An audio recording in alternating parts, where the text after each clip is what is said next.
Tom round neck 12. That's about where I want to be. Headphone volume's all right. Yeah. Talk away there for a sec, champ. I'm super excited to be here, to be fair. Yeah, no, that's looking pretty good. Cheer. Well, I might just hook into that. So what's that for fudge? Is that Do you have an order you would recommend? I would probably, I would probably flag the plain one and eat that on the way out because it's pretty neutral. But I would probably the go plain one? What do you mean? The stick? Yeah, the wee stick. I'd save that for later.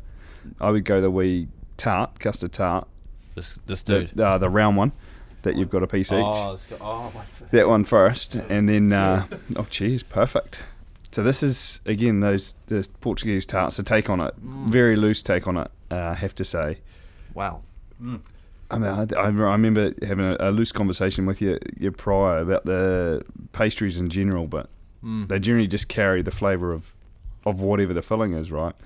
But a big thing that I really want to try. Ginger, I can taste. Is ginger in there? There's a bit of mixed spice, bit of lemon zest, yeah. A bit of cinnamon, and the old custard, and then the pastry itself is just that whole wheat, which is a big fan of. That's nice. Hey. So that's Southland wheat. Well, yeah, some of it is Southland wheat, half. But again, the other half is a single source farm from Canterbury, and I know the grower, and yeah, it's just tasty. It was a delicious little morsel. And then the next one is the rhubarb and custard, which is the square one. Yep. So there's quite a bit to pastry, isn't there? Yeah. Yes. Short answer, yes. Long answer, it's a lot of fun. I enjoy it. It's a bit of a passion project as well. I did quite a bit of it in the UK, and it's nice to bring it back. But again, it's that focus on the wheat, I think, is massive, and then the filling being a local flavour. I mean, rhubarb and custard is traditional. No? It's a combo that's been around. It's delicious, you know. That rhubarb is. What do you sweeten your rhubarb with? You know, people see people sweeten rhubarb and they're putting like a little pot of rhubarb and they're putting like a cup of sugar in with it. Yeah, sugar or honey. Sugar, I try and avoid using too much sugar, to be fair. The rhubarb that we're using is a little bit from our garden and a little bit from Wilson's Veg as well. So I mean, the stuff at home's so good. Like the variety is so good. We bought our house 2 years ago, and the lady who was Doris, bless her, who was 91, had this big patch of rhubarb in the garden, and it's delicious. I couldn't tell you the exact variety because I know there's a few out there, but yeah, local, fresh. And again, I harvest it and cook it like AB, and I think that's a thing with rhubarb too. You know, like a lot of produce, if you harvest it and you process it sooner rather than later, then you're going to get a lot more flavour out of it. We had rhubarb when we moved in here too, and it just used to tee off. We didn't touch it. Like once it was established, it was a good performer. We just never knew what to do with it. The leaves are a bit poison. Are they poisonous? Is it? Is it an old wives' tale? Is it legit? Nah, legit. Not that I've tried it, but I made the old rhubarb leaf salad the other day. Good for the garden though. Apparently, I don't know. It might be another wives' tale, like, and put it in water and stuff, and put it back onto the garden. Hopefully, someone dishes that up to Putin. Give him this wee red puree, red and green. Oh, that was a nice little treat. Thanks for bringing that in, man. That's maybe a week. We started off. What did we start with? We had the tomato, the savoury. Tomato and cheese tart. Tomato and cheese tart, and that. Just a wee fudge to round it off, I think. Fudge. Yeah. It looks like a wee bit like a Russian. Yeah, it's a bit drier. Finished with chocolate. It's a wee mint from Mum's garden. Ooh. Oh wow, that's different, eh? Hell yeah, that's nice. Yeah, it's got that mint. Really gives it that refreshing lift, doesn't it? Like, It's like it's riding the mint all the way through, eh? Right from the first bite. You're nice fresh mint is. What else in that? Mint, sugar, a bit of glucose, and again finished with some butter and chocolate, a little bit of sea salt. Is that a little rhubarb leaf I can taste? You guys are calling in sick tomorrow, I think. Or dead. Maybe you should do a roulette dish at one of you. Jeez. You guys both getting that too? Yeah. There we go. Scared to move, or you're right there, Sammy? I'm good. All right, that's us going forward. I'm gonna look a bit creepy here. Otherwise, it's gonna be swaying from here to here. And you can't reach your gin, so I'm not sure about this. You could do a wee roulette thing at one of your dinner tables, eh? Where you're like, now one of these dishes has the rhubarb leaf. That's the...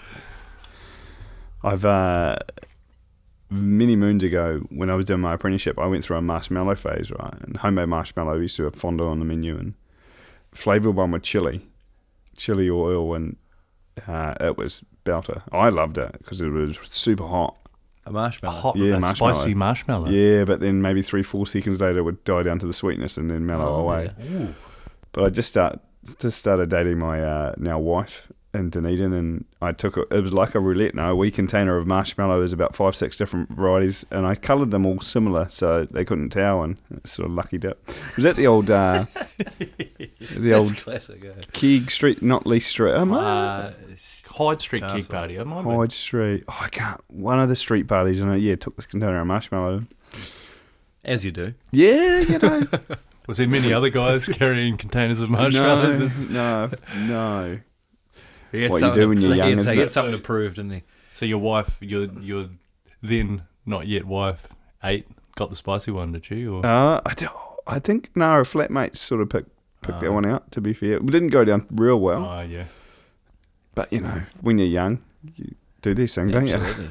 Reminds me of those lollies of Harry Potter. You can sort of pull them out, and the jelly beans, whatever they were, the beans, and they'd be all like, "Oh, I got the earwax one." Yeah, I got thought about going down that line. Sort of. Was that where we were going with it? Earwax tart. Yeah, yeah, it's just cheese. It's just custard, I promise. Oh, you got me last time. Nah, haven't gone too far off course of late. Keeping it pretty safe, to be fair. So how long have you been doing the dinner parties down here? We've been back 3 years now. Yeah. And we started doing our first dinner party, was it about March, April time, that first year? So maybe two and a half years we've been chipping away. At the start it was sort of few and far between, and then sort of been working at it in the last 12 months at least, like most weekends. Yeah. And you're if going not into longer. a lot of different houses, or is it the same people each No, time?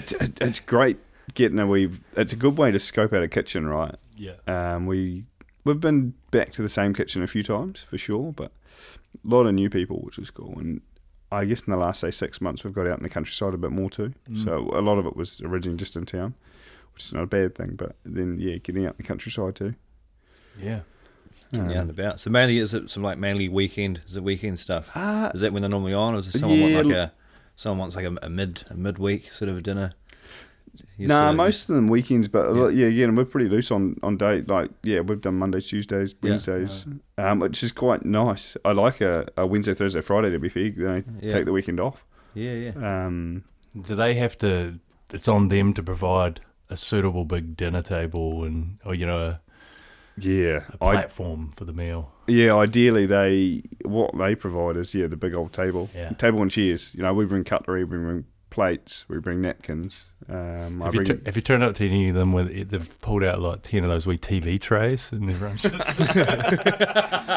the bean bag underneath the sort of and couches around the outside of the room. Not quite, to be fair. Not really catered to that genre. Who eat the old TV. It's not that kind of scene, really, is it? No. Those guys are not. Yeah. There has been people of that genre attend dinners for sure, but not necessarily eating on their lap. Like we done one up in the hut, actually, just under the techies, 2 gas stoves and a barbecue, and it was maybe 14, 16 people, and did the old 6-7 courses. It was great, awesome view. Yeah. But pretty loose, which is nice. And I think the whole in-house stuff it's a lot more relaxed than like the kitchen table. But the kitchen table's still pretty relaxed. It's a lot more relaxed than going out to a restaurant for sure, because people are in their own space. They're drinking what they want to drink. They're pouring they can do their own measures of spirits. They're hosting, really. Yeah. Aren't they? Like, It's quite a cool thing to put on, and so you invite your friends around. Either they sort of shout the whole thing, or they sort of get friends that come along and sort of put on. But it's quite a cool thing just to go. Oh, come around! I got an in-house chef coming in, and should probably say what he's doing. Eh? I got a guy coming. Tell us what I you got do. a guy coming. Tell us what you do. Just talking around it for the audience, going, "Oh, well, let them figure out what Flacky does." Well, bring food and entertain. But no, all food eaten off plates, to be fair. So I'm definitely a chef by trade. South and born and bred, obviously. Currently doing in-house dinner parties, small events, and as you guys are aware, a bit of an advocate for our producers in our region. I spent 10 years overseas learning how to cook, and lucky enough to have my now wife travel with me and encourage us to travel, so we've seen a lot of Europe. And so being back here now 3 years and chipping away. You were one of those lucky devils that came out of high school with a good idea of what they wanted to do, eh? You were on it pretty early? Yeah, very, very fortunate to stumble upon a career quite early on. I remember going to see Scotty Richardson at the third form parent-teacher interviews, and the old man with me and saying, I want to be a chef. Third form, yeah. I mean, Third form, but it was pretty loose in third form, to be fair, because there was 3 avenues: the farmer, the helicopter pilot, or the chef. And I mean, the chef and the farming are pretty interconnected in a lot of ways, but completely different. And the helicopter pilot was probably just a dream. I love going on choppers, but throughout that third, fourth, fifth form, I was lucky enough that Scotty would take me away on trips and get me involved in the kitchen. Missed a lot of mass periods due to the Tri-Line Cafe on Thursdays in the third term, but Mr. Moore was great about it because he knew that actually cooking was a thing that I wanted to do, and Scotty was looking after me, so lucky to have him take me under his wing and show me the career, a pathway for the career. yeah, that's cool. That's cool. One of those to great see that stories early on. where the right teacher at the right time can really, set someone on their way. Yeah, impact. No, I think when whatever career or whatever pathway we're in, you meet those people, right? Those mentor-like people who just either pull your head in and give you direction, or maybe set you on another pathway. But yeah, lucky to find out quite young that I wanted to travel. Also, I wanted to cook, but travel, it's an easy way to travel. Yeah. So you worked in quite a few places over in Europe there? Yeah, yeah. Hang on, talk us through how you get there. You finish high school and you're like, right, where's Ramsay? Where's Gordon Ramsay? I'm ready. Oh, shit, I wouldn't be ready for him straight out of high school. As much as ballsy as these Southern kids are. Ramo. And he eats people for breakfast, that guy, eh? Pretty intimidating for sure. Quite a nice guy though, I'm led to believe, once you get to know him. Yeah. A lot of those chefs are outside the kitchen. They're reasonable. He's got to be playing it up a wee bit for the cameras too, eh? Like, I think. Yeah, he has to, eh? He's playing the game. He's not silly. He's playing playing the game. character, yeah. But I mean, he's a hell of a character. Yeah. I don't watch there's not many programs or series of things I watch, but what I did get into, and every now and then I'll go back to it, is The Kitchen Nightmares. Yeah. Holy shit, that shit, I'm just cracking up, eh? I'm like, the way he rips people out, it's just, it's no one else does that shit, eh? Like, he's so fucking... Pretty unfiltered. I'm impressed. It's impressive, eh? It's impressive. Yeah, and I think you look back, like 15 years ago, that was normal, right? And it was unfiltered. Whereas when I left, I did finish my apprenticeship, finished high school, 3-year apprenticeship in Queenstown. Yeah. Halfway through that apprenticeship, I done the Apprentice of the Year competition because I wanted to obviously learn and get better. And that application process, the question was, where you want to be in 5 years' time? Assistant manager at the time gave me Raymond Blanc's book. He's like, Ethan, this is where you need to go. And then from then, 18 months from my first email to RB to walking through the door, it was a pretty long slog, consistently just email after email, and finally got a Skype interview. Got a phone interview for a start, and for a bit of a chat, and then had a Skype interview like 4 o'clock in the morning. Their break with the kitchen manager, 4 o'clock in the morning here, in the front office at Millennium Hotel, and chef jacket, but then pajamas. Fucking how good. And it's crazy because the guy that gave me both interviews was in my wedding party here in New Zealand a couple of years ago. Like, really? I built a real strong relationship with him, and Tommy Henna's Nice. got me into the kitchen, but also we brought him to New Zealand a few times. So but it's just I picked a place that I wanted to be in, and just went for it. Yeah, Just didn't give up. Just persistent for like a whole year or so. You reckon? Yeah, year and a half, mate. Like a year of those emails, and I got no response for months at the start. I'm thinking, who's this ginger Kiwi kid from? Not that they'd seen me at that stage, but who's this kid from New Zealand? They could sense it, mate. Ginger. But they ought. Have a look at the tone of this email. Do we need another ginger? Well, that was another question, to be fair, right?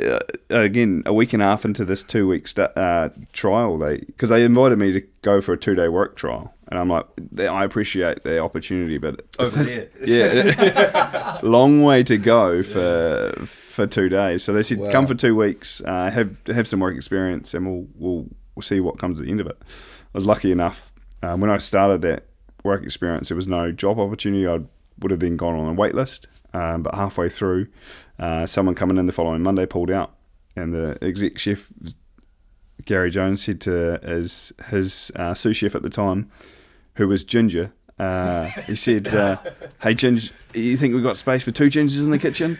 And then he shook my hand and said, can you give me 2.5 years of your life? So was a bit of a gentleman's agreement that you do 2.5 years, because you need that amount of time to move around the kitchen. Yeah, right.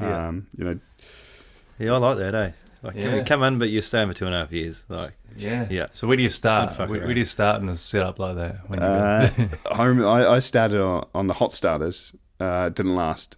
Got kicked off the hot starters to the appetizers. I was there for a month and then went to the appetizers. Then made my way back to the hot starters. So in that kitchen, all kitchens are slightly different, but very similar.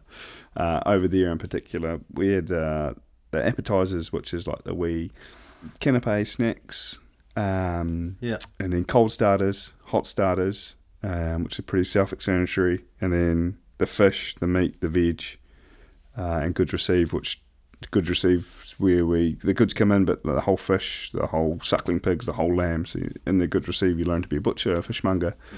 You learn to a lot more about the produce per se than actually prepping it. You make all the stocks, and then you're sort of doing the private dining stuff as well. So you need 2.5 years to move around the kitchen for sure. I mean, that's savoury alone. And the pastry kitchen was completely separate. Yeah. So you did a stint in each one of those. Yeah, lucky enough to do one of the few chefs to do both sides at the Manoir, which is exciting. Yeah. But I sort of pinpointed that quite early on too. So when I did those 2 weeks, I did the Saturday of the first week in the pastry kitchen because I wanted to see it. And knew that if the savoury kitchen, there was no space or nothing was happening, then I tried then to go in the pastry. And I was lucky enough that after the not quite 3 years in the savoury kitchen, I still had to do a 2-day trial in the pastry, and they had a wait list. So we come back to New Zealand for the summer while I waited for space to open up. Yeah, right. I think the pastry kitchen is head and shoulders above a lot of pastry kitchens in the UK, so it was good. I mean, we learned, like the pastry, you're learning how to make things from scratch. Breads, viennoiseries, the breakfast danishes, ice creams. I spent 8 months making ice cream, which is wow. And we churned them twice a day. Bread would be baked 3 times a day. Oh, maybe you'll bring ice cream next time. Yeah, well, it might be a summer edition. But very lucky to be taught at the Manoir across the board, like how to be a chef. That's unreal. I just on those pastries. So you dish these pastries out on a weekly basis down here in Invercargill? Yeah, Groove on Calvin Street. I think some of the best coffee in town, if not the best coffee in town. Oh, yeah. The great thing about Groove, they roast their own beans, right? Amplify coffee. They roast the beans to make the coffee. And I supply danishes in there every Wednesday morning. normally 2 or 3 flavours. So I have to pop in. I haven't been to that place. I must pop in for a wee look. A wee coffee and a wee tart there. Wee pastry. It's pretty efficient, the old coffee, because it's such a small. It's like half, not even half the size of this room, eh? Like a third. So small. Just a small little just coffee, just a wee a enough bench. for the bench for the bench for the the coffee, a bit pastries. of food, and So it's not really a sit-in sort of. they've got a few seats outside. Yep. Nice place to go. To be fair, if you're going around the park, if you're going for a walk in the park, Oh yeah. right by Plunket there, but good. I know the spot. Yeah. Good coffee. But yeah, no, lucky enough to get these wee pastries in there every Wednesday. But it's all the pastries are great, but I don't need to go to the gym because it's all rolled by hand as well, which Yeah. Right. bit of a ball ache sometimes. But good flavour the flavour's great, and as I was saying before, half Southern wheat, half Canterbury wheat, but know the farmers, and it's just traditionally I think pastries have been there to carry the filling or carry the flavour, whereas I think the focus for us is the actual flavour and quality of the pastry itself. And you got the nice stuff on the And top yeah, of it as well. Just the balance. Yeah. The balance. It's going all out on the pastries. Yeah, I mean, probably not the best thing to eat in the evening, but it's a nice wee sweet treat to go with the gin. To be It's fair, delicious, man. Are they served warm? Are they warm in the shop, or are they cold? Are they normally a cold eat? normally like Would you room temp. To be fair, Yeah. I bake them all first thing Wednesday morning, so up in the kitchen just after 5. Yeah. They're generally out of the oven by about 6:15, and I drop them off at about 10 to 7. The ones that need like this one, or I did a wee raspberry one this morning, need to be a bit cooler to put the filling on or the topping on.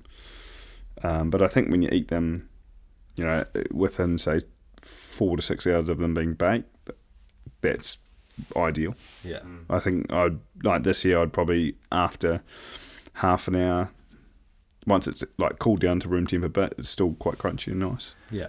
So at that restaurant in London, was pretty much everything made fresh on the day? Or would you? Well, we're just outside London, but a lot of all the braised and all the slow cooked stuff you'd do in the lead up. Yeah. But everything was pretty fresh most days. Yeah. Again, the ice cream, as an example, you'd churn it fresh for lunch, and then if you needed more for dinner, you'd churn more for dinner, and you had 12 varieties of ice cream, right? So, Did Boris Johnson go in there and just pig out on the ice cream? Just not that I seen, to be fair, but we're lucky enough to have a few days off. Boris.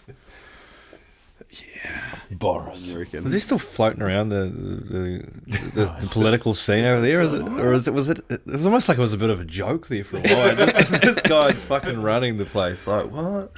They had a bit of a rough patch, the old politics over there, with the pretty quick transition with a few different PMs. Yeah. Yeah. That'd be a hell of a place to bloody imagine running there. Imagine being in charge of that. Yeah. Nice, what looks like to be a nice place to be staying, though. Yeah. 10 Downing. 10 Dowling Street. I'm sure it comes at a cost, though. I suppose you've got the help of the royals at your hand, you know. Oh, yeah. His Majesty. Just down the road. Only a phone call away. They're not too far between the two either. Yeah. The one thing, I mean, the royals, some people love them, some people hate them, no, but I mean, they've... A lot love them, eh? A lot. Over there, We find them very entertaining. Yeah. The coronation, so that gave us a few laughs. Gave us nearly a whole podcast, didn't it? I mean, wow, it was long enough. You could pull quite a few points from it. Yeah, there was a lot to take in, wasn't there? We said at the time, didn't we? It was like they'd just rolled out this ancient tradition with a straight face and kind of going like, "Don't laugh, all right? We need to. Don't laugh anymore." It was like that, eh? Look, we have to do this. They're all trying their best to put a straight face on, but you can kind of tell this is just a big. It was so confusing. There was Buckingham cards like bowling over kids in the way and going, "We have to do this." Yeah, it's wild, that stuff. and then Charles, he looked as confused as everyone, or he'd almost looked a wee bit embarrassed. He was at the centre of it, going, Oh, He had to wear the real silly, fetch me the sword. the real silly outfit. He didn't have to wear like it was an extra. He was carrying that over big the top. sword at one point. He's like, Quite a few layers. rah, rah. Don't come near me. You'd think it'd be quite heavy too, because it's... Yeah, his wrist wouldn't handle that. You could see it flopping around. Imagine him in battle. You reckon they made him a prop one for the day? Just to I reckon, yeah. Something like that. Possible. Didn't have Charles into the restaurant at all? No, the Queen had come prior to me starting there. Oh, yeah. What about Mr. Bean? Not Mr. Bean. Not that they had a few stars there though. To be fair, Bean didn't come and eat the old what was the old langoustine with the claws. No, didn't do that in the restaurant. Ethan Hawke. Oh, yeah.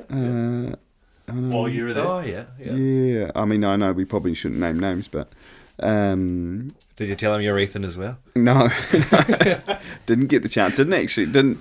A lot of like the top tier people would come in and either dine in the restaurant or have room service, but they use it as a base if they're like. Oh, that's he was right. there So for weeks. stay at this place here. Yeah. This place you're working at has a hotel attached to it. Yeah, Kind of. so yeah, I should have said that at the start. Yeah, earlier. It's 32 rooms. The Manoir is a big place. 220 staff. You know, it's huge. Yeah. 32. That's monster, eh? Wow. 32 rooms that were all completely different. Focused on RBs, Rem Blancs, like past or vision or travels.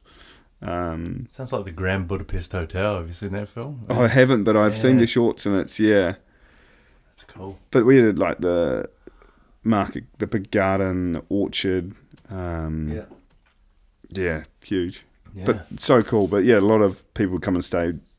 At the start, they were doing 100 covers for lunch and 100 covers for dinner, and towards maybe a year and a half into it, they kept it at 80 for lunch and 80 for dinner. So if the hotel was full, there was 16 spaces for the public to come and go. But a really cool thing about the inn, I think something that I want to continue to introduce, as we develop, is the guest experience. So after a year of service, you got to come and stay and be treated like a guest for nothing, right? So you'd come have dinner, stay, breakfast, and just experience what the guests experience. So then that would, I think, a good way. That would actually help your kind of learnings throughout. You work for a year and then you're like, oh, this is how you see it from the other side. Yeah, so much appreciation and like just the details, I suppose, that you don't see. You head down chopping carrots and tomatoes for a year, and then you see how the guests see it. It's mind blowing, but very lucky to have done the old guest experience quite a few times. Yeah, that's cool. And they've hung on to a couple of Michelin stars for a while, eh? Yeah, well, 40 years this 40 year. years. 40 years, one of the longest standing Do two-star they restaurants. inspect every year?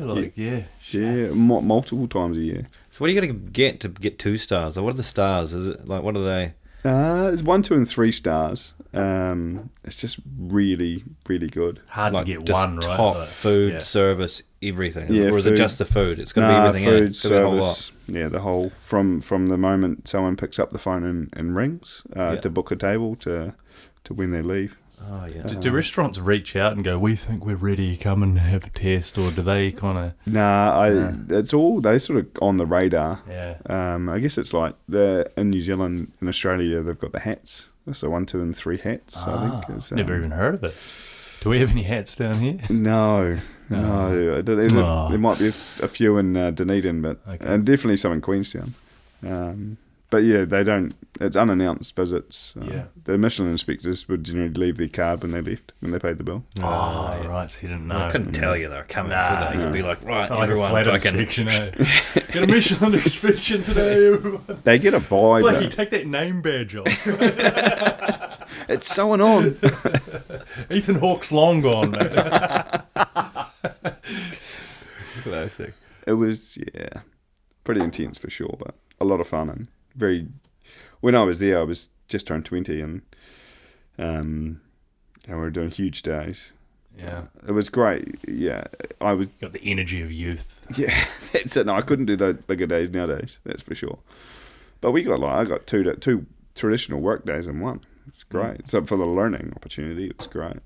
But even travel, like, I think as soon as you get on a plane and jet set outside Southland, you sort of grow a little bit. Yeah.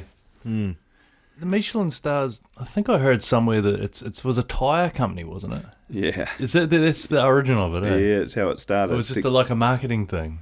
The Michelin tyre. I do know the Michelin tyre. Yeah, that's how it started. Had a couple on an old They Prado, had actually. like a guide of good places to eat or something like that. And Yeah, is that it? Yeah, that's it. Something to that That's effect. yeah. Some people could travel using their tyres, obviously, and eat in nice spots. Isn't it bizarre that they can take on that level of I wouldn't have put prestige? that two and two together there. No way. They don't put that big tyre man on the. Oh, the chefs will get a wee not a doll, but a ornament, mini Michelin man. Right? Really? Yeah. Oh. They've bizarre? now got the star, like they've got plaques with the stars, but a lot of the chefs will have a wee. Isn't it bizarre that the symbol? It's like the story doesn't actually matter. Like the Oscars get this golden man, but you guys get this rubber tyre man. It's like it doesn't really matter. It's just But that tyre man, they can take it off you if they want. Right? Yeah. You know? You can lose the It's stars. not like an Oscar where you got it forever, you know? yeah. Yeah, but can they they came take back Oscars? and they were like, "Your work's been terrible." in the last year." They do though, eh? Like, No, well, with the actors though, they were like, the last few movies. Shocking. I'll take it.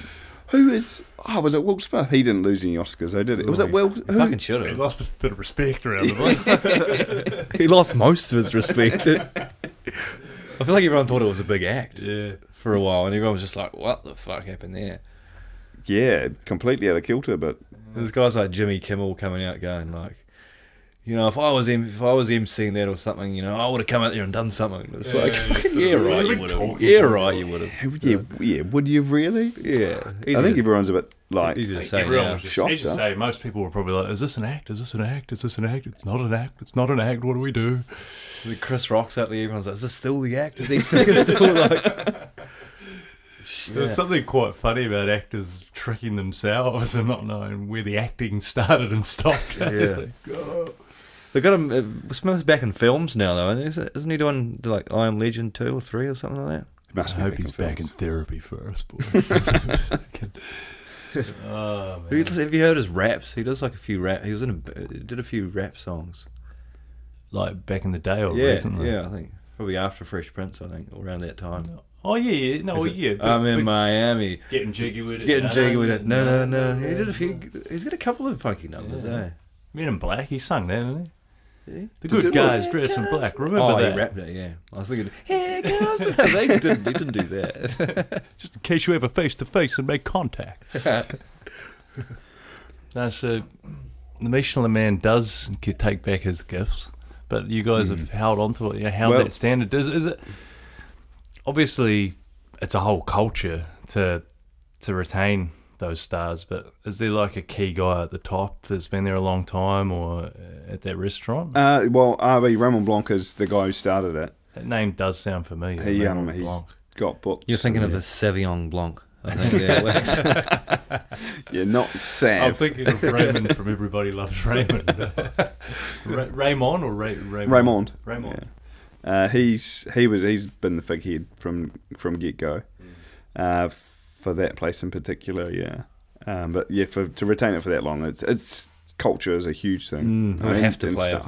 part for that long, for sure. And key people in key places. No, the head chef or the executive chef. You know, when I was there, he'd been there for over 20 years. The Benoit, who's still there currently, when I was there, he had been there for like 19, 20 years. Fuck, that's wild, eh? I don't think there's one chef in Invercargill who's been at this fucking restaurant for more than 3. I'm glad you said the figure, mate, not me. Or maybe, but it is culture. Yeah. The Well, but you're sort of building something you can all be proud of, you know, and there's something in that, isn't there? When Something to if want you to be a take part pride of. in your work and take pride in what you're doing, you know, you're more likely to want to stay around. Yeah, definitely. And the learn, like, whether it be in the kitchen, whether it be at the front, whether it be throughout the hotel, there's huge scope for learning. The gardens, the gardeners have been there for a while too. Like the Anne-Marie, the head gardener there, had been there for years and years too. The guy who was running the cookery school, who's currently still running the cookery school. They got their own cookery school. Yeah, we cookery school, which is fantastic. That's cool. He was Raymond's first apprentice. Right. So it's very much a culture-driven place, and that's where you get results in any workplace. Fast forward a few years to our last few years in the UK, working for a guy called Tommy Banks, and his parents took over the local pub. They gained a Michelin star, and they've had it for 7 or 8 since, and they've opened another restaurant that's got a star. It's definitely, there's key people in key places now, and it's those people who I guess have the vision or have the mindset or the drive to pull it together. And it's consistency in those environments. People want to be there, right? I mean, and that's what people employ on too. It'd be the same for you guys. If you got 2 people come to you, one who's extremely passionate but maybe not as skilled, or you've got some guy or some person who's got all the skill, talented but lazy, bad attitude. You exactly. You know who you'd go, because you can always you can always improve skills. You can't teach passion. No, you can't. And it's always harder. Changing people's attitude and their just their outlook. It's harder than changing their skills. Just got to give them the old, what do they call it? The old attitude adjuster. The old 1-2. The old fist up there. Some people might need the 3-4, Works a charm. Every time. I remember lunch service, not cooking a lobster right, getting the old pots and pans thrown around, but then after lunch, that chef, pulling me aside, we broke down a lobster, we cooked it, every part of that lobster right, and then when it come to dinner service, you're good to go, and all lobster thereafter, I know exactly what that chef wants. And that's the way I cook the crayfish here now, because I think it's the best way to cook that product. But it's also it evokes the memories and that skill set of learning it. What's the difference? What do you reckon the difference is between the crayfish we have here and the lobster over there? Is there a huge difference, or is it very, very similar? Similar. Obviously, the claws here they're massive on the lobster. Yeah, and there's so much meat in the claw. Yeah, geez, yeah. Because they got the wee claws out. I mean, we got the wee pincers at the front. The wee pincers, but the old claws there are massive. Is much taste different in the meat, in the white meat? Yeah, I wouldn't say it's dramatic. I think you can tell what it is. Yeah, same but different in a lot of ways. I was thinking about that. It's not. I've never had a lobster. We don't get those guys over here. It's not a huge, obvious. Oh, geez, the lobster's got more. They've cooked me crayfish instead of lobster. My God! Fetch me my sword. The fake not one. the prop. What do you do with oysters, Flacky? How do you cook an oyster? Oysters. So again, we know that there's always that debate: raw or cooked, right? Yeah. Sammy, didn't a guy give you one in a van not long ago? Did you get that? Yeah, I was pulling up to Yunka, to the place I was doing some work for, and there was these guys, and I knew a few of them. They were heading away on a fishing trip, and they're parked up, and they're sort of ready to go. And I pull in the truck working for the day, and then a guy comes up to me. He's Sammy, he's having oyster. They're having oysters. Open up. They're having oysters before they sort of went away. Before they got to the sea, I thought, wait till you get out there and catch them. Yeah, fucking the old ones, get them in, yeah. Yeah, so he sort of had one out, and I'd never really been a fan of them. I've tried them a few times, and that's not for me, So he was dangling it in through the window, it was so close to me. I had to sort of, and I didn't want to be a pussy and go, nah, sorry, I don't eat that. So I grab it and I eat it, and he sort of, one of his friends yells to him, and he turns around and I was like, all right, cheers, mate. Is he eating it? And I'm still sort of driving. I never really came to a complete halt, so I sort of kept. I took off and I was sort of chewing the oyster, and then I got around the corner and spat it out.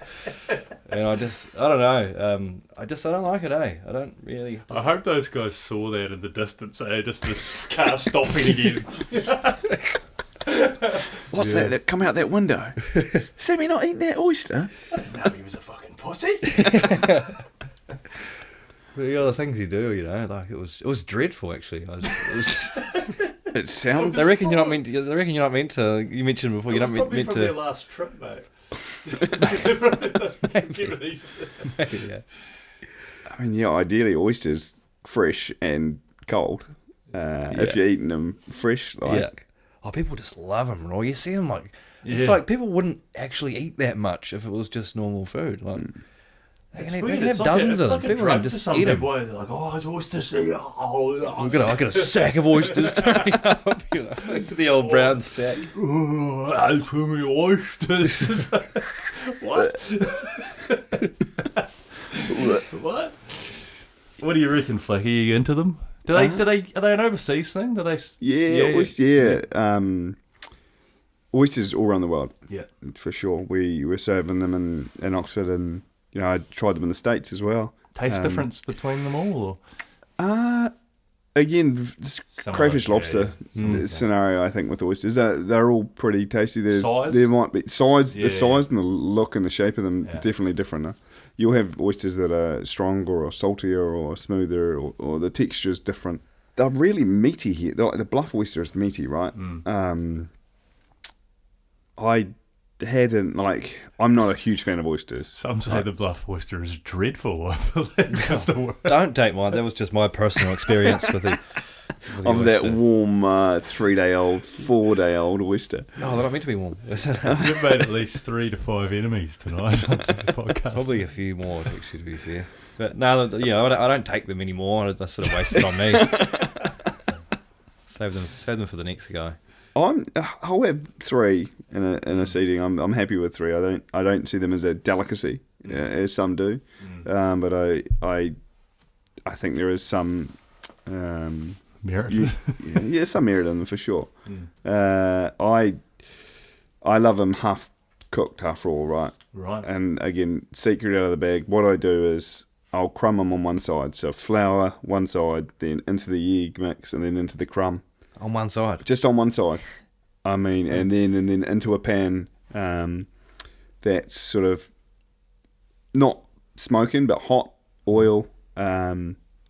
Get a good wee sizzle on them, little knob of butter to crunch up the crumb. Take them out again, so you're not flipping them. Take them out onto a paper towel, drain them a little bit. Then I'll turn it over and put a little bit of salt, a little bit of my vinegar spray. And serve them on generally like a creme fraiche, or like a seaweed creme fraiche, or seaweed mayonnaise, or something a little bit salty. Good now. That would be more up my alley. Yeah, Someone firing it through my truck window. I think I'd had one of them out through your truck window. Sammy, try this one. Yeah. Especially in this, there's so much opinion in Southland, raw or cooked. We've all heard those debates like, oh no shit, we'll eat them raw. We'll eat them raw. Oh no, I don't like them cooked. But doing it this way, You got the best of both there. Yeah, mate. but What do you mean? No enemy. You got no enemies. What do you mean? No, it's not fully cooked. No. but Boris. bit longer to do than the old raw, but I think it's the tastiest way to eat them. Yeah. It is funny though, as you say, like the delicacy, the sort of value placed on them. How it's kind of just a story. People go, these are good, these are really good, and the price comes up, and they sort of become. Sorry, were you just about to talk about caviar? Those fucking eggs. I can't say I've ever had caviar. Oh, I haven't. Flacky's probably been around it, Yeah, I've been known to touch the caviar, but it's one of those ingredients that I think I would sooner spend more money on a really good meat or vegetable. Yeah. The caviar's nice, don't get me wrong, but I'm not going to go out there and blow the menu budget on it. Truffles, again, we all know the value of truffles. I'm the same with that. They're a great product, don't get me wrong, but I'm not going to. I'm not going to put them on the menu just to put them on the menu. I think they've got to have some connection to it, and it's got to be in the right value.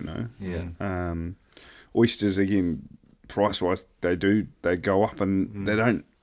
You look at products across the board, right? Oysters, they don't need to market themselves because people want them.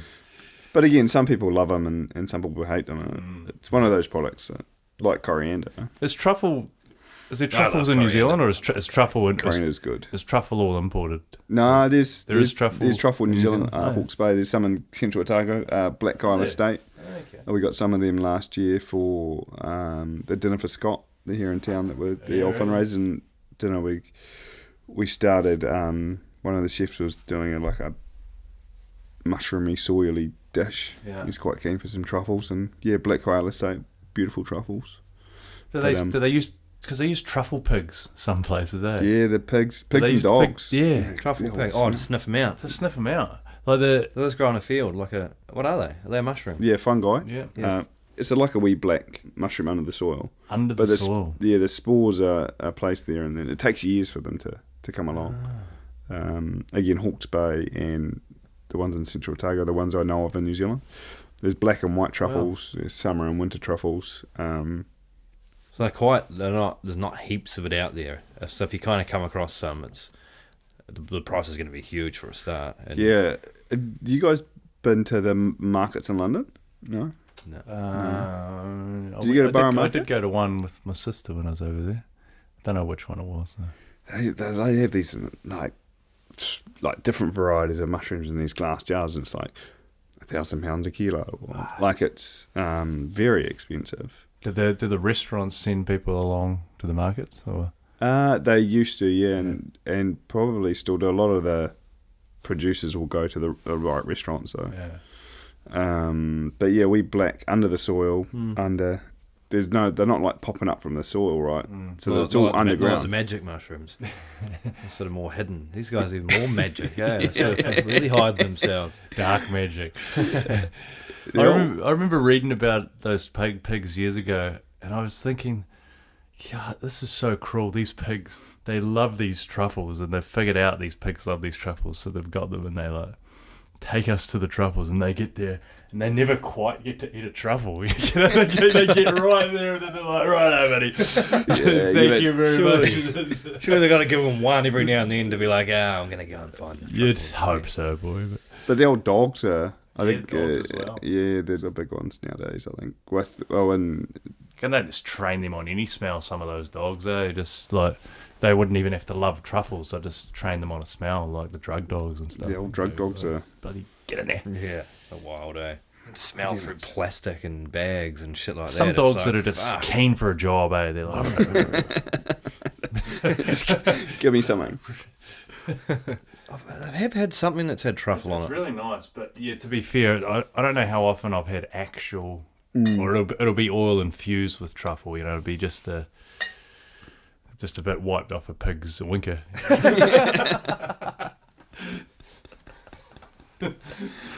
So after your travels, Flacky, you come back home like every good Southland boy does. Back to the homeland. Back to the homeland to. Yeah, I think not a day went by in the UK that I knew that I wasn't going to come home.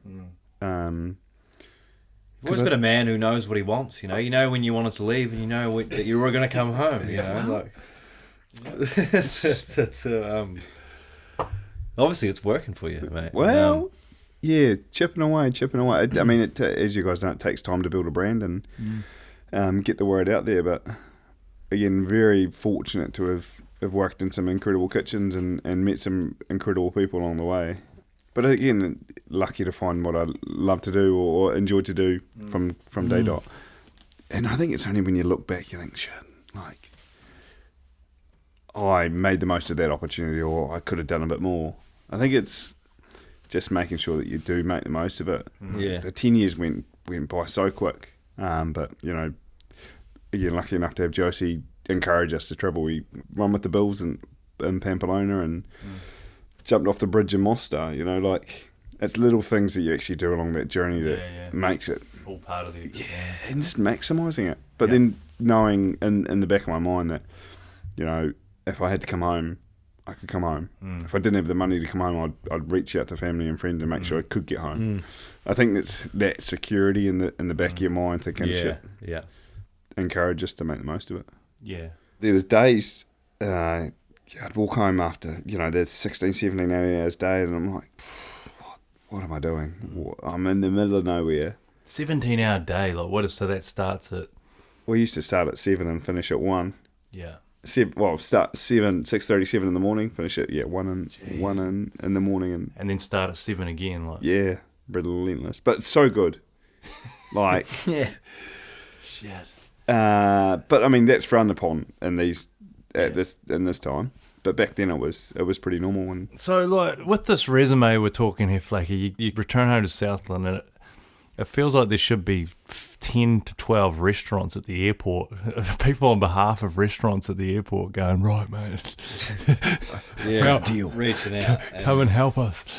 I remember I mentioned that the other day. I asked you, and I was baffled when you kind of said no one had really been in touch with you in regards to like even helping them out, or let alone offering you jobs left, right, and centre down here. Yeah, I think there's that monopoly in the city that maybe I'm not the right fit for. Or whether Surely it's they're time and still place. not running that ginger quota down here, because we are a bit behind, though.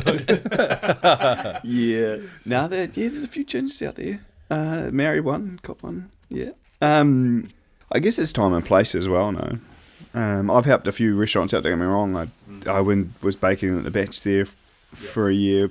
In the mornings, it fitted quite well with what we were doing, and with Kate and Gareth are awesome with understanding of family, and Thomas come along, and then business picked up, and I sort of dropped off the Batch and just focused on our own bits.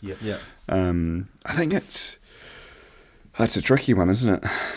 It would be nice to take a pay packet and wages and encourage more, but at the same time it's that mindset thing as well. No, I think it takes a lot to do a menu the day that it's being delivered and deliver it, right? But also the big thing we come back here for was building a family, right? And if we want to have a family, and as a chef traditionally, you're working evenings and you don't get much time at home, but you would still get the mornings. So you're going to have to create your own, you're creating your own lifestyle with all the skills you've learned over all these years, and you're going to just compile it into what you want to fucking do, kind of. Yeah, I think it's the best way to do it, right? Because the skill set or my vision that I want to be able to do doesn't necessarily fit into an IRT scheme, or it doesn't fit into a bigger own-operated place that wants to do big portions, traditionally in Southland. And let's be fair here, a lot of people will go out and they want a big main with loads of chips and then something really sweet for dessert. That doesn't float my boat. So no, we couldn't imagine you working there. We just would have thought that someone would have approached you. Yeah. And I've had loose conversations with people, but nothing like serious. Nothing saying like, Ethan, we want you. Yeah. Like there was none of those banners. We want you. But no, and that's where I guess the dinner party thing has sort of come to fruition, where it's like actually we're creating an experience that's really connected to our producers and sharing their stories through what we do. That's great. I love that stuff. I went out to bought a ticket for it and went out to the Wilson's veggie store that you did the cook for the producer sort of. It was just a small wee thing. How many was it? It was 30, I think. About 30 odd there. 30. And this is in the Wilson's veggie store. So we're in the store, and the sort of tables set up there, and it was great. You put on a nice five course with a nice wee little rhubarb sort of a, what do you call it? Is it a spritzer or something, like a sort of a non-alcoholic sort of? That'd be the rhubarb from the garden again, wasn't it? Yeah, great. Come to fruition. It was actually from Dave's garden. That stuff, to be fair. Yeah. But I was the guy. You didn't remember me, but I think I had long hair and shit too. You wouldn't know, but I was the guy. I came up there and had a wee chat to you, and I was the guy. I made the pineapple mayweed that you'd put on your website. Because I went on and looked. I was like, who's this dude? And then I seen this pineapple mayweed thing there, and I was like, hey, those motherfuckers are growing in my driveway. I was like, those wee pineapple things, and I was like, fuck it, I'm going to go out there and make this shit, eh? So I went out there and I picked them. It was quite fun. I just went out there and I was picking them all, and I hadn't sprayed for ages and ages. I don't think ever since we'd moved on. Is it so a weed? That was all good. Yeah. It's a weed. Technically a a weed. And this dude makes like a vinaigrette out of them, like a pineapple mayweed vinaigrette. And I just got on. I sort of catch hold of things and just do them. I remember doing that. I've still got it in the cupboard. Yeah. Sort of bring it out. How long does it last? It's probably about a year and a bit. It's infused as well, eh? No, did you have long hair at the time? Yeah. I can't remember, just had a wee chat to you. after. I was just asking what you're up to and stuff, and I'm just saying it was really good. And then I think I was a bit of a dick. I was like, I made you pineapple mayweed, man. No, because you didn't say this. You didn't say this when we caught up, and now it's like, I actually think that's plugging on some memory strings. That is. Yeah, maybe. Yeah. Not good ones. No, because we did these recipes for the paper, right, and put them on the website. Yeah. And I'm like, no one's gonna read these. Like, this is great because I got a slot in the paper and put 3 producers in each recipe, and got I remember them out coming there. across one too in the paper. What was it? It was mushrooms. It was on mushrooms. Yeah, mushroom, the old oyster mushroom. Wow. Yeah, it was. It was on the oyster mushrooms. And I'm And like, I thought really hard about it. I cut it out. I took a photo of it and I was going to make them. and didn't. Give me a chance, Flacky. But I'm like, yeah, surely people will make these, but then you only hear very few stories of people actually making them. So it's exciting to hear. Yeah, no, mate. I mean, it took fucking ages, and you got to pull all the wee things off. You know, it takes quite a while to actually separate the wee balls. But what sort of got me really hooked was like, you squeeze them, and it smells like pineapple. Like, these are the weeds. You might have a few up your driveway. Like, they're everywhere. You sort of pull them out and you squeeze them and you're just like, my fucking God. That's pineapple. That's pineapple. Like, it really was. I was like, I'm making this shit. Fuck it. It's that fast food generation that we kind of grew up in, the 90s, when it all sort of started going ballistic and only getting faster and faster. And there was sort of, it felt like there was this disconnect starting to happen between people and what they're actually putting in their bodies. You know, it's just, and it's not just that you are supporting local producers and all that too. It's that it tastes, the proof's in the pudding. When you actually eat it fresh. I think there's so much more connected to it. Next time, and next time I'm invited back to the podcast, I'll bring you some of this mayweed and bramble. So 2 forage ingredients and some spirit, and we'll have it with. Okay, I see. Yeah, and it's Nice. I done it last week, and it's infusion, so 3 months will be good to go. Yeah. But it ages well. But again, brambles or the wild blackberries cool. from from just down the road. So, but that connection to the product or the produce that we're eating is definitely it's sort of skipped a generation, right? I mean, our grandparents my grandparents used to do a lot of preserving and have a big garden and whatnot. But they all did, eh? Like, well, not all of them, but like majority back then. Like, you know, my grandparents did it. Like, everyone else probably thinking the same thing too. Oh, my grandparents did it too. You always look in there in the pantry and there's all these tins in there. When you're a kid, you're like, what the fuck are those? You know. But now when you get older, you're like, fuck. I don't need anything without nice packaged marketing. So much heartache and sweat went into that, making that shit, eh? You know, just, I mean, not heartache, but I mean sweat and tears. I mean, not even tears, but just sweat, just hard work, I suppose. But, you know, when you're young, you'd look at that and you'd almost be like, that looks unsafe. And then you'd look over at this nice, tidy, bright packaging and you're like, now that's quality controlled, you know? And it's taken this kind of generation for us to realise, hang on, those guys, they don't care about us, you know? we've been fooled. I don't know, it feels, maybe we're just getting older and thinking about it more, but it feels like there's been more awareness of it, like thinking, mindful eating, I guess, thinking about where your food's coming from. What's that the old saying, you are what you eat? Yeah. You know? Yeah. There's some truth to that in some way. Sure. Right? Yeah, in a lot of ways, I think it's. But I think people want to know more nowadays as well. I think there's probably been maybe a 15, 20 year hiatus where, again, everyone got so busy in their day-to-day life that they just need to get fed, right? Convenience is And the king. fast food, it was convenience, and then it kind of, the kids like it, and they sort of, they want to go there Of course more. they like it, because It's full of sugar, it's full of fucking... What's that thing they put in it that just is like a... MSG? MSG, isn't it? MSG. It's just like tricks you into thinking it tastes really good. Is MSG just purely, it's flavour enhancer? Like I've not used it, to be fair. I know of people who... He gets his flavour out of weeds, mate. He doesn't need MSG. Come on. But again, what we do use has flavour, right? Yeah. And Not when it's mass produced, it doesn't retain the flavour, right? Like, so some of the way some of that stuff on the shelves is being made, they have to reintroduce flavour. Is that what's happening? Correct. Like, yeah. flavour enhancers. The sense of flavour, the illusion of flavour. Whereas when you start with a raw product and you know where that raw products come from, I think mentally as well, you're aware that I'm buying this lamb, for example, but the money's not going to split up to thousands of people. This is going back to those farmers, and they're going to pay the wages and how it's divided. But like the money's actually going back to the producers themselves rather than the global trade. And then that supports that kind of practice. You know, those local guys selling local, and it's just a no-brainer. Michael Pollan, have you heard much of Michael Pollan? I like his stuff. He says like vote with your fork, in the sense that, you know, that's how change happens in the market. It's just what, you know, basically the consumer does have a lot of sway.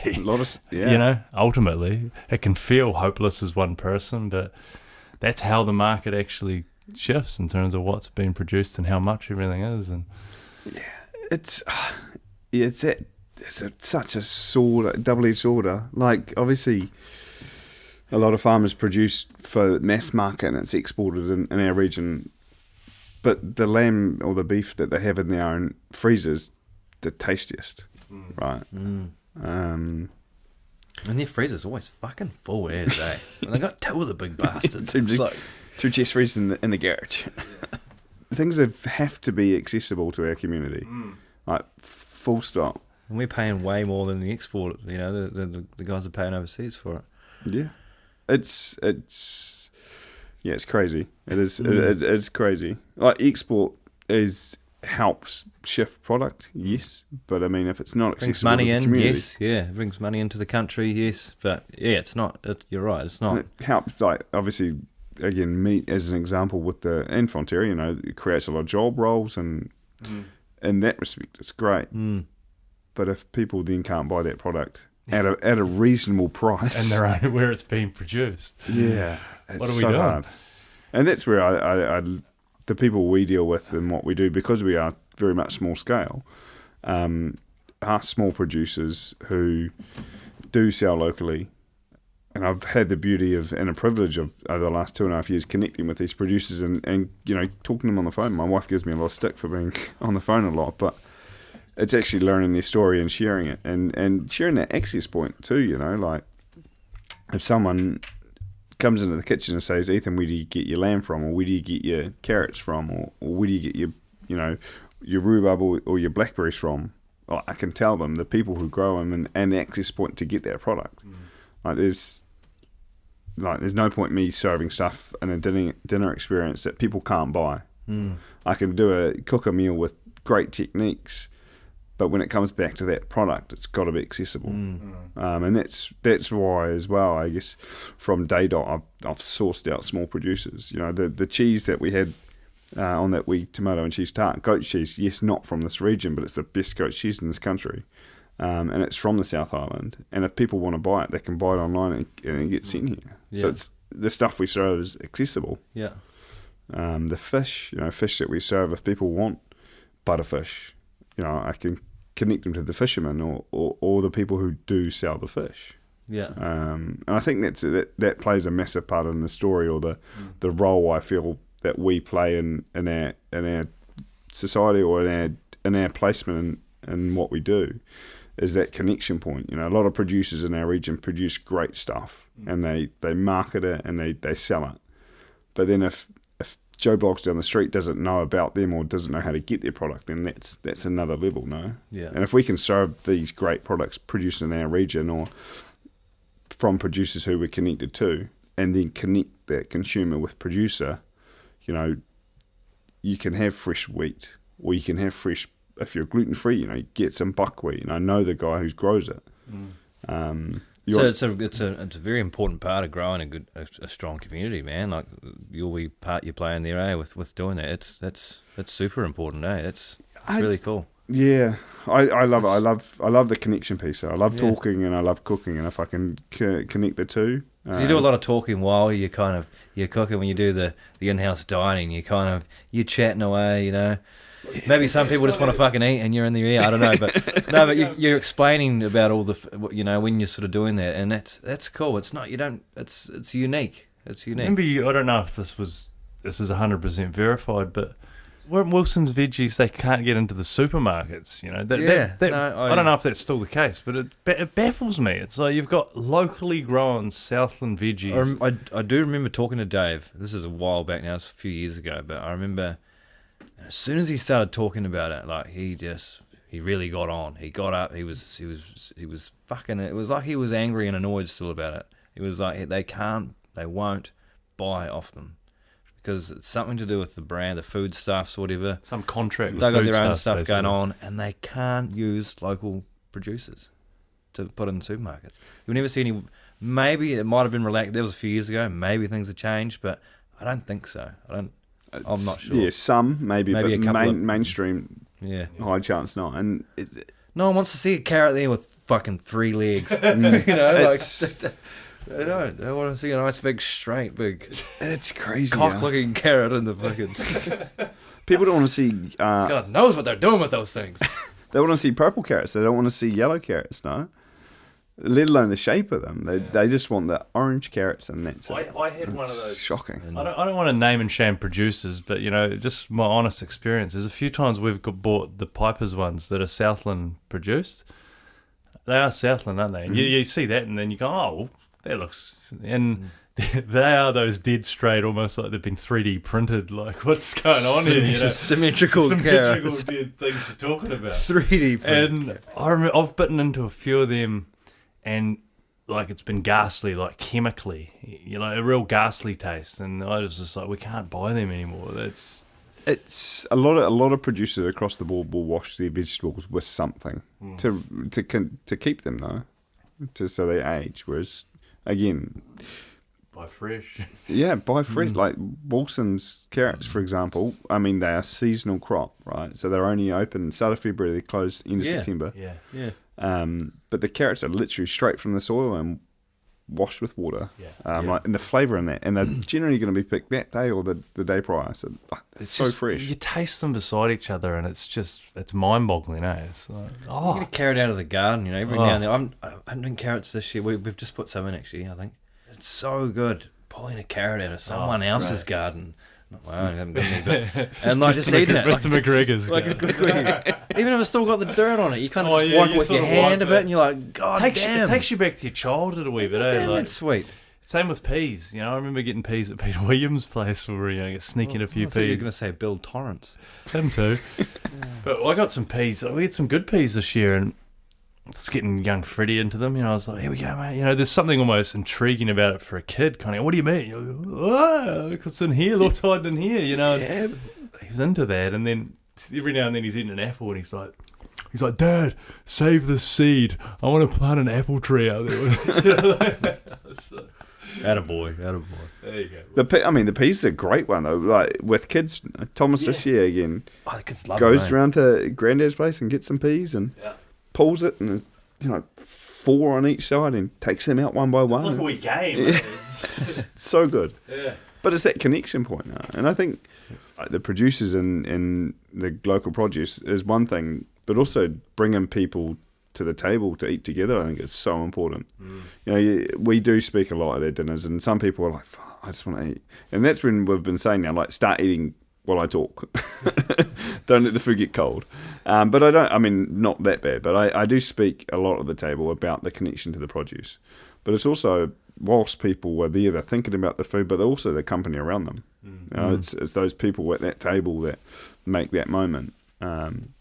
And I think that's super special to try and get back to. It's been so convenient for so long, you know. You're eating and you're going, or you're eating and you're watching a show because it's 7 o'clock and my favourite TV show's on, so I want to eat dinner. And you know what I mean? It's like bringing people back to that table and that purpose of actually being human and enjoying company. And Totally agree with that.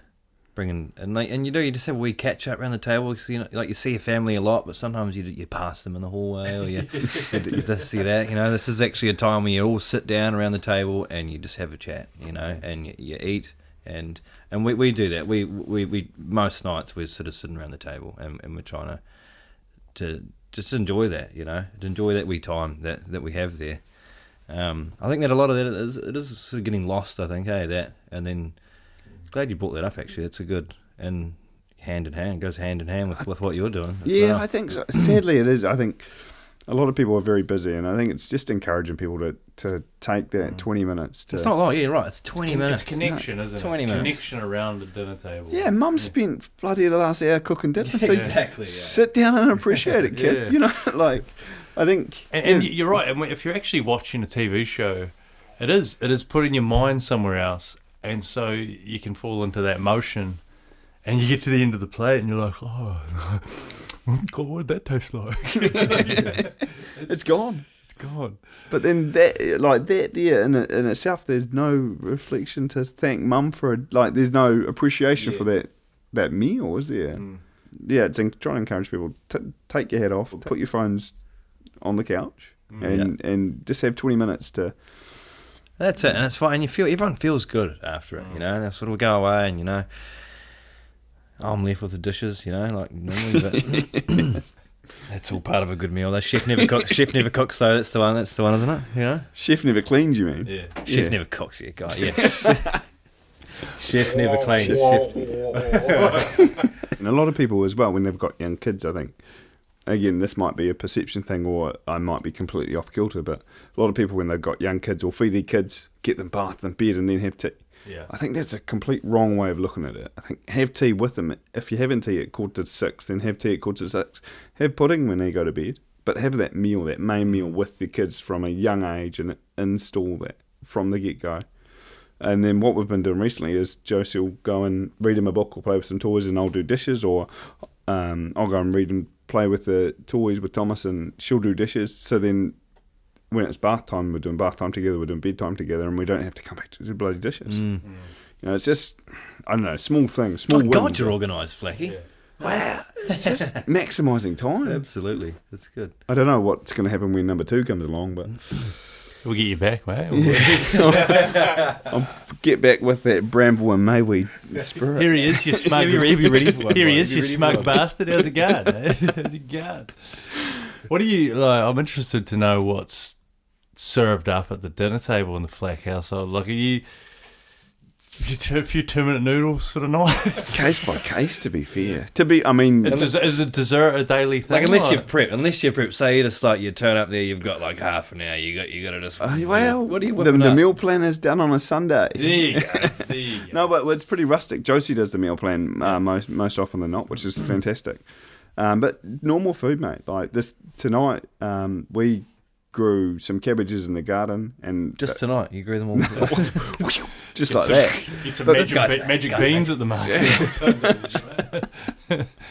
No, we had a few cabbages. I'd just done a bit of gardening on the weekend and took them out, and got loads of cabbage at the moment. So there was Josie cooked some mince, loads of cabbage, bit of rice. It was actually quite. And it took me right to like Eastern Europe. To be fair, I remember having like this cabbagey dish with rice, and it was delicious. And she actually asked me tonight, "Could you this is all right, but what out of 10?" I'm like, it's a solid 6.5. Like it takes Coming me from Chef Flacky, I mean, that's pretty good. Get a Michelin star, but we just eat normal food, but like good. So she does a bit of cooking as well. You'll be able to just like jazz it up, just a little, you know what I mean? Just a little bit, just a bit of that. like if I cook minced rice and fucking cabbage, like it'd be like just minced rice and cabbage. You know what I mean?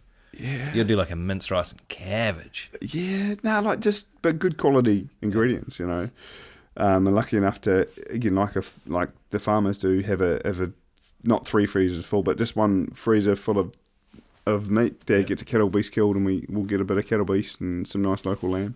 That's the way to do it. It's funny how they call it a cattle beast, but only when it's for that. Like they don't go, "Have you seen my cattle beast?" But when it's getting killed, they're like, "Do you want a cattle beast?" Yeah, it's only a beast when it's dead. Yeah. You think it'd be the opposite? Yeah, that's interesting. It's only when it's dead that it's And then coming back to the vegetables, we down the market on Sunday. There's a guy there growing different kind of mushroom, eh? Yeah, oyster mushrooms. Oyster mushrooms. It is oyster mushrooms, eh? Boo's like, "What are you going to do with them?" And I was like, "Ruin them." I've got a recipe for you to follow if you want some. Okay. Yeah. I think you've actually cut it out from the paper, didn't you? Yeah, like I said, just back off, mate. he's getting there. He's not. It's quite international, the market there, though, eh? Like, which is great. It's great I love now, it. yeah, I love it. There's not heaps of there's obviously like Different a few international growers and that foods. there, but like for the people that are making the food there, you know, like the hot food you can go there and eat rather than buy just the produce and stuff. It's actually it's quite impressive, eh? Like just the amount of the different varieties and It encourages people to try something different now. And I don't think that's like the stuff there's not super expensive, so it's quite accessible, I reckon. yeah. We have actually a wee room that we have up on Airbnb, and I get a few guests who they ask me for where to go for dinner. Where would you send them, Flacky? Let's say top couple would be He would Koji. actually say, "Don't leave. I'll come to you." Hold the line. It works, mate. I've not had a phone call from you of late. Hey, mate. Koji, I do tell them Koji's one. I do give them. Koji's Koji, Buster is Okay. generally I pretty haven't done consistent. Buster in a while, actually. Yeah, I've been there. Open 7 days too, which is quite handy. Okay. Yeah. They're a sister of the Ziffs and Yeah. Altatara there, eh? Yeah, I probably prefer Buster over Over Ziffs. Ziffs. Yeah. Good to know. Mouths, I've like the idea of the Meld. shearing stuff at Meld on the in the old Englands. I haven't done it yet. I haven't done it for a while. Is it all shared? No, not all shit, but you can get right, meals right. to share, which is quite nice. Yeah. And Una's just opened up. I've not been to Una. Una, where's that? Una is Don Street, maybe. Oh, is that over the road from Mel? Yeah. That one that we looked at. Remember the one we walked looked past at? it, Yeah. When It's we're at- just when we're at opened the out of niche. nowhere, yeah. I've heard some pretty good I've things heard about good things too. tasty menu as well, which is Okay. cool. I think it's It's like made, is it a fusion kind of a restaurant? yeah. Maybe? I think it's like European based. It's got Yeah. pizza, but they've also got like mains and stuff. Yeah. As well. But I think it's tasting only in the evening potentially. What we do have in the Chicago is a good cafe scene, right? Yeah. Probably much more of a preference to go out in the brunch lunch scene than dinner. Yeah. You watch your haunts for brunch and lunch. Batch, best fluffies in town. Yeah. That's always a go-to. But also with kids, the grill have a great we play area. Yeah. That I was think- always a bit of a catcher for us at some point. The shag? The black Shag, shag? yeah, black shag is good for brunch and coffee. I mean, that's the best. And I'm a breakfast guy. Yeah. You know, I'll cook you a breakfast one day. I'm a fucking breakfast guy, I mate. like that. I'm a real breakfast guy, and I buy breakfasts a few places, and the only place I really went back to a lot to King buy Shag. breakfast was the Shag. Mm-hmm. King Shag do a fucking good breakfast. Yeah, It just I don't know. It just got me the right way. yeah, And yeah. Nice wee chorizo sausage. Yeah, what? Sorry? Chorizo, Is it a chorizo or a chorizo? Catricio. chorizo. A Katrina. A Katrina sausage. And but they have like a nice. What got me was they had this beetroot relish there. It was fucking and like a wee aioli and yeah, they were bang on. Best breakfast I reckon. Yeah, I'd probably be with you. They're consistent, consistently yeah. good. Yeah, that dude in there, the Chef in there, he's good, man. Really good. Really nice guy too. He always says good day and Yeah. They get our Oh my God, they get our otherwise first that's star. Should we drop them around a wee drop them around a wee something? We take them around a wee tyre. The tyre guy. That's how it starts, you know. Look, we've come up with a bit of a review system. This is You got to work hard to hold on to that. Just put it up there on the shelf. Don't drop it. just thinking what could be the mess. What could be your mascot? What could if you're gonna start a movement, what could it be? For our star, you mean? Yeah. Yeah, star. Oh, I don't know. Goodbye. Oh, look, hey, it's been great having you on, man, and for a chat. And look, we'll have you back when the Mayweed liqueur's ready to go, I suppose. When the spirit's ready to go. Yeah, right on, man. But yeah, no, we like what you're doing, man. Keep it up. Thank you very kindly for having me. All right, bye.